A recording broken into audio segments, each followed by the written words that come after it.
হাতিরঝিল মারছে এক রিক্সাওয়ালারে, রিক্সাওয়ালার মাইরাতে যায় পলাইতে লইছে, তখন এই গাড়িটা মেরে দিছে। কারণ ওই রিক্সাওয়ালার কি অবস্থা এখন তো আল্লাহই জানে। হাতিঝিলে যে রিক্সা মারছে এটা দেখছে কে? ও বইলা গেছে আইসা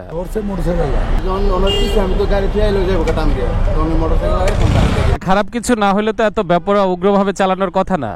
আমার কথা বললাম যে আপনি ওখানে থাকিয়ে মিট করে আসতেন, আপনি অপরাধ না করলে বলতেন, চলে আসেন কেন? আপনার আরেকজন বাইকওয়ালা ধরছে। আর আপনার রেগুলার ট্রাফিক মামলা ছাড়াও আপনার থানা পুলিশের সাহায্য নেওয়া উচিত আমার মনে হয়, কথা বুঝছেন? যেহেতু এটা ইনজুরি হওয়ার একটা পসিবিলিটি আছে।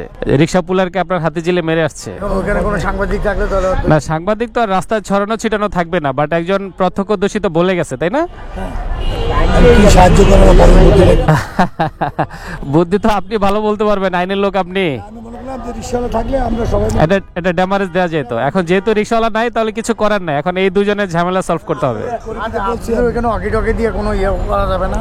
রিক্সা এবং একটা প্রাইভেট কারকে মাইরা চলে আসছে শান্তিনগরে, অন্য বাইকে আটক করছে। যদি রিক্সাওয়ালা কোনো আহতমাত হয়েছে কিনা আমরা তো জানতে পারি না। এটা হাতিঝিল এলাকা পড়ছে আর কি। হ্যাঁ, হাতিঝিল। যদি কোনো ঘটনা হয়ে থাকে একটু জানান তো, রিক্সা কতটুকু ক্ষতি হয়েছে, যদি কোনো মেসেজ থাকে তো জানাই। না, ঠিক আছে, ভেরি গুড।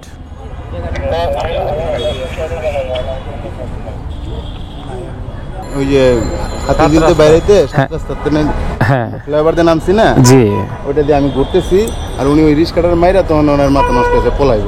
তখন আমার এই বাড়ি মেরাই দৌড়। মানে আপনাকে মেরে উনি চলে আসছে, দাঁড়ায় নেই রাস্তায়? না, তখন এই যে আমি এনে ধরছি। সামনেটা ড্রাইভার কে ছিল? এই কালো জ্যাকেট পরা।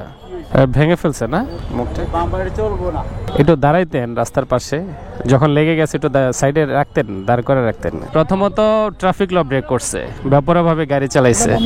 ওনার বেশ কয়েকটা অপরাধ, কিন্তু ওনার এট এ টাইম একটা দুইটা অপরাধ না, বেশ কয়েকটা অপরাধ।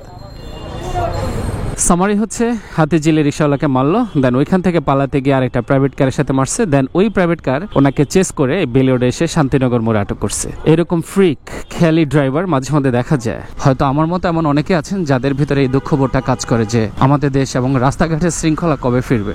তো যারাই নিয়মিত রাস্তায় চলাচল করেন, প্রতিদিন বাসা থেকে বের হন, আমার এই ভিডিও যাদের চোখে পড়বে প্রত্যেকের কাছে আমার বিনীত অনুরোধ থাকবে ট্রাফিক পুলিশকে কোঅপারেট করার জন্য, সহযোগিতা করার জন্য, ট্রাফিক সিগন্যাল মেনে ড্রাইভ করার জন্য।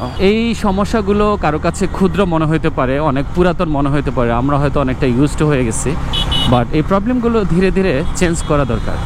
যাই হোক, যারাই রাস্তায় চলাচল করেন প্রতিদিন একটু নিজের বিবেক বুদ্ধি অ্যাপ্লাই করে চলবেন, নিজের একটু সুযোগ সুবিধার জন্য, নিজের সময় বাঁচানোর জন্য অন্যের সময়কে আটকে দিবেন না। আজকে পর্যন্তই, ভালো থাকবেন সবাই, আল্লাহ হাফিজ।